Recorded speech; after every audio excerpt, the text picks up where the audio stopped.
Good evening and welcome to this yet another Blue Mondays. Blue Mondays, of course, is where we take a look at national, state, and local news through a progressive perspective. On tonight's show, we are going to have Ruth Yeager sit down with John St. Julian. John St. Julian, as you'll probably remember, was heavily involved in the fiber campaign. Well, tonight he's going to tell you why he's lending his name and his support to candidate Mike Stagg in his bid to unseat Congressman Charles Boustany. Then Ruth Yeager will have the opportunity to sit down with candidate Mike Stagg himself. They're going to talk about the issues that are most important to the folks out on the ground here in the 7th Congressional District of Louisiana. It'll be a great interview, and I'm sure you're going to look forward to it. But first, as always, this week in the news. Tomorrow is Election Day, that's right, and Mike Stagg is definitely asking for your vote. In an upcoming segment, Mike will be able to tell us exactly why he would like your vote and what he plans on doing for us once he's sent to Congress. We hope you will enjoy that segment, and hopefully you'll tell your friends as well. So, real quick, I won't take offense if you want to pick up the phone and call some folks to tell them to tune into this episode. Yes, tomorrow is Election Day. Remember, polls will open at 6 a.m. and they stay open until 8 p.m. We hope that you vote very early and remind your friends to do so as well. It's not too late to volunteer either. Log on to Mike's website at mikestagg.com, and there you can find out different volunteering opportunities that you can do on Election Day. It is interesting to note that the Lafayette Parish School Board did vote to close schools on Election Day. I think it would be a great way of showing your children just how important it is to play a role in the democratic process. No matter what political stripe you are, it's probably good to show them and take them to the polls with you and then maybe go and volunteer for a campaign. I think that would be a great way to spend the day. Nationally, with the national elections, we have been seeing a lot of fights going on. One only needs to remember back 12 years ago when the Republicans took over congressional control when they made the contract with America. During that time, they said that they were going to bring fiscal responsibility back, that they were going to bring integrity back to the congressional process, and they also said that if they didn't do that, that we should vote them out. Well, I, for one, think that we might want to take them up on that. We have been seeing record deficits been piling up after we turned over a record surplus to them in the first place. So it's unbelievable to me that these so-called fiscal conservatives have literally run us into the hole. It's unbelievable. Your chance tomorrow to do just that. Vote these bums out. We strongly recommend that you go out there and vote your conscience. Send the message. Send the message that we need a different direction, whether it's the course that we're taking in Iraq, where we just had another record month of our sons and daughters being killed over in that country. It's unbelievable to me that we should do more to support our troops. Interestingly enough, Congressman Boustany, it was just announced that Veterans Group actually announced on this website that Congressman Boustany actually rated a D with them for his support for the troops, both actively serving and also the retired veterans who have fought for us and returned. Looking ahead at some of the incredible races that are going on right now, on the Senate side, it's going to be a tough haul for the Democrats to actually take back control of the United States Senate. In order to do so, they would have to win back 6 seats. And that's going to definitely be a tough haul for them. However, there are some very interesting races that you might want to pay attention to. First and foremost, Claire McCaskill versus Jim Talent. This race got a lot of news nationally when Rush Limbaugh decided to attack Michael J. Fox. You'll probably remember that from our show last week. Claire McCaskill is doing an incredible job in Missouri to unseat the Jim Talent, the Republican, who has done really a very poor job. He has voted oftentimes to side with this administration, not to provide any oversight or whatsoever, and basically be a rubber stamp. I think it's high time that we send someone to Congress that will actually stand up to this administration. Anyhow, it has been reported that Jim Talent wants to criminalize embryonic stem cell research and anyone who takes advantage of any of the therapies that may be found from researching this through embryonic stem cell research. In Ohio, we have challenger Sherrod Brown versus Mike DeWine. Mike DeWine Well, he whines a lot. That's all I'm going to say. He has been a very poor senator for the state of Ohio. In Ohio, they're having a lot of problems with Republican corruption. So it's not necessarily just limited to Washington. The Republican corruption has actually bled into the Buckeye State quite fiercely. Sherrod Brown's doing an incredible job and is actually pulling ahead of Mike DeWine in Ohio. Things look good for him. In Pennsylvania, we have Bob Casey challenging Rick Santorum. Rick Santorum, as you may know, has been an incredibly poor advocate.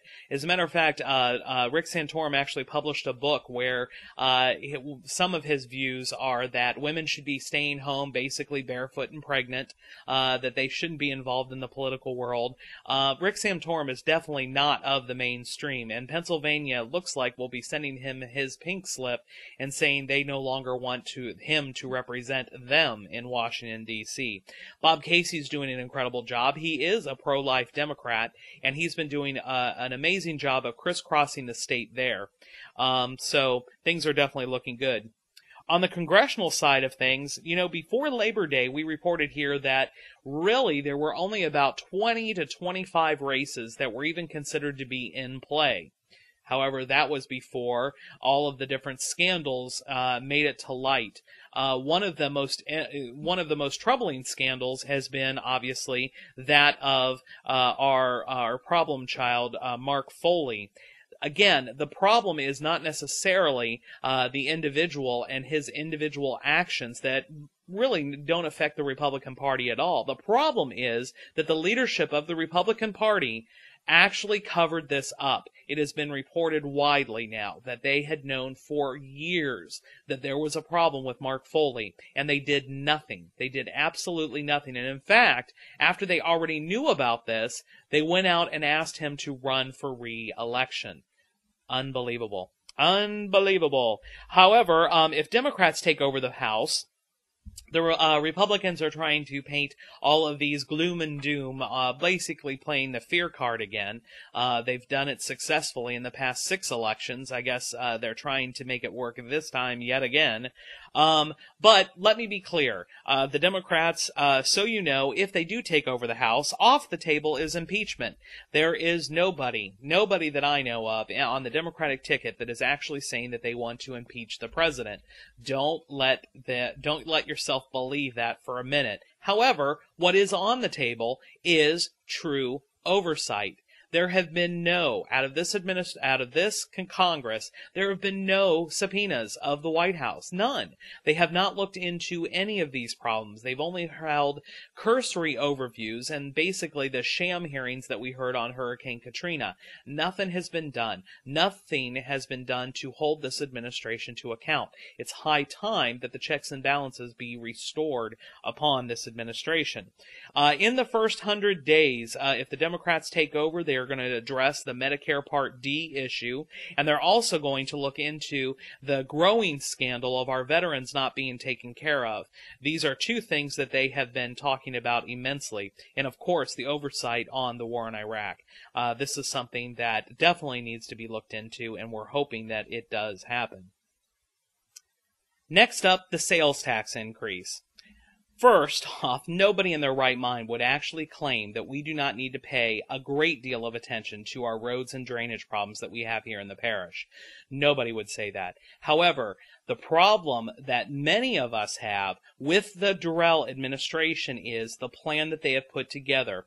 First and foremost, look at this plan. And in all honesty, we can't even call it a plan because all that is attached is a feasibility study. Basically, what they're telling you is that if you approve this tax, here are some of the projects that we may consider doing in the future. They're not weighted, so it doesn't say that we're going to do any of these projects first. It's going to leave it completely up to the Durrell administration as to what projects they're going to take on and when. This, we feel, is not good governance. This is definitely not good governance. What we need to take a look at is the huge issues that we're having. First, let's look at the feasibility study. Inside this study, it includes over half of the plans that were already bonded out previously.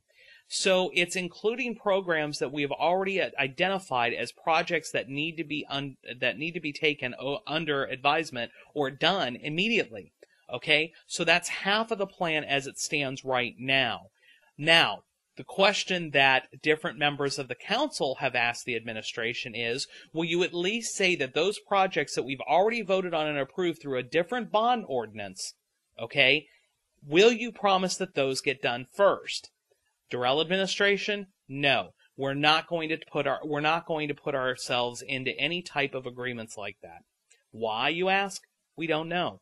They're trying to say that it's not good government that for them to be able to do that, for them to commit to doing any certain projects in any certain order. Well, to me, that doesn't sound very good. They should be looking at it, and they should have clearly outlined to the community what programs and what projects are going to get done, and at least a reasonable order for them to get done in. Somewhere, somehow, in some degree. Instead, all they're doing is relying on this feasibility study, which again is only a suggestion of possible projects that they could do in the future. This does not sound right to us here at all. Then you have to take a look at the Consolidated Council. When the Consolidated Council voted on this, it was not a slam dunk. It was only a 5-4 decision, and in all honesty, it looked right up to the vote that it wasn't going to even pass. However, they got a 5-4 decision out of this council. Now, the problem, of course, that we have with this is that, well, the second problem, if you will, is that we're going to be spending our sales tax dollars here on state roads, basically creating a state within the state. That means that we will be Lafayette State inside of Louisiana, the state, because we're going to be taking over the responsibilities for these roads. Now, do these roads need work? Of course they do. However, this administration wants to solely put the burden on the sales tax, and instead of looking at any of the other problems. On the Daily Advertiser's website, Joey Durrell has given an interview where inside of that interview, he states that the city and the parish are actually in legislative mandates as to where the additional sales tax income that we're receiving because of the record growth, which is continuing at a 20% clip. So we're bringing in 20% more money via sales tax than we were a year ago.